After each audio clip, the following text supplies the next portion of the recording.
would you say a lot of the film is filled with very original stuff? I mean, the dramatic structure built around the ensemble rather than one single character, you know, or one relationship. That was really brand new, I thought.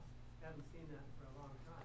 Then your thing I'm curious about is you have 8 cameras going. How did you edit this film?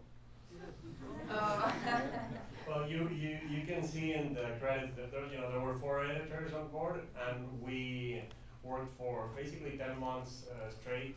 Originally, it was planned, it was going to be a much shorter edit, and there was going to be a lot more time for visual effects. But we ended up working, for a very, very long time, and the film changed a lot in the editing room. It's strange because I feel that at least in my career so far, it's the film that I've experimented the most with. I really was able to play. I mean, if you look at the first cut of the film versus the finished product, there's like a huge journey in between. Originally, the script was linear. Up until very late in the game, we had a linear cut of the film, and it was only it was literally, I mean, a couple of weeks before locking that we played with the nonlinear structure. The different cameras, it was, we had all 8 cameras synced up on, we did it on the final cut because we were mixing different formats, and it was a friendlier system to be able to mix different formats. But every time you do it, we wanted to make sure we kept everything in sync.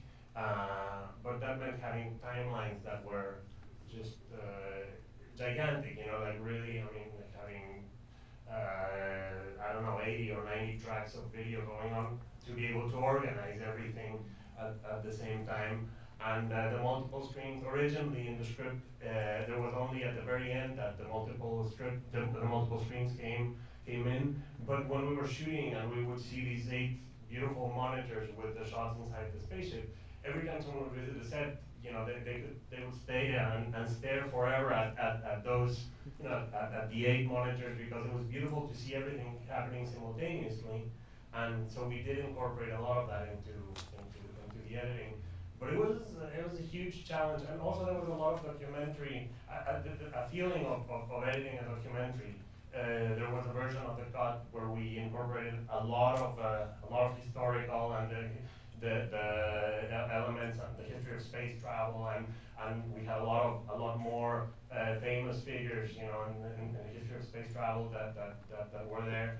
At some point, I even went back all the way to Galileo, and because he was the first person who saw Europa through his telescope, and tried to incorporate that. But there was a moment where we had to narrow down and really focus on the story and what was important without leaving those elements out too much. But it's been the biggest challenge I've had editing a film, for sure. I think we've got time for one last question. Yeah, the waving hand all the way in the back. Can you talk about how the technical aspect of pre-production? The technical aspect of pre-production was, and there were a lot of things happening at the same time. On one hand, we started everything with the design of a spaceship. Eugenio Caballero, who's the production designer, a Mexican production designer, we've worked on 2 of my previous movies, and he also did Pan's Labyrinth, for which he's most famous for. He loved the challenge of designing a spaceship. So a lot of our investigation with NASA, with SpaceX, with different people involved in that was really important in designing everything, incorporating things that we would be familiar with. Even if this was futuristic, we wanted it also to feel. One of the things when you see in space travel is that you gotta have things that can be fixed, along the way. You can't that are they can't be just top of the line that if they break down you can send to have them fixed somewhere else. It has to be something that you can take apart. So it's not as fancy looking as some of the stuff that you see in our everyday life nowadays, but it was more important that it made sense in terms of the technology. Once we designed the ship, we built a 3D model on a computer to to figure out exactly where we would position I mean, it was useful for the art department, but it was also useful for camera to figure out where we would be positioning the different cameras and how we would play with that.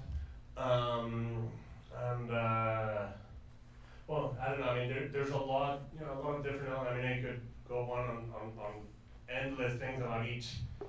I mean, there's a lot of details that just had to be, to feel right. I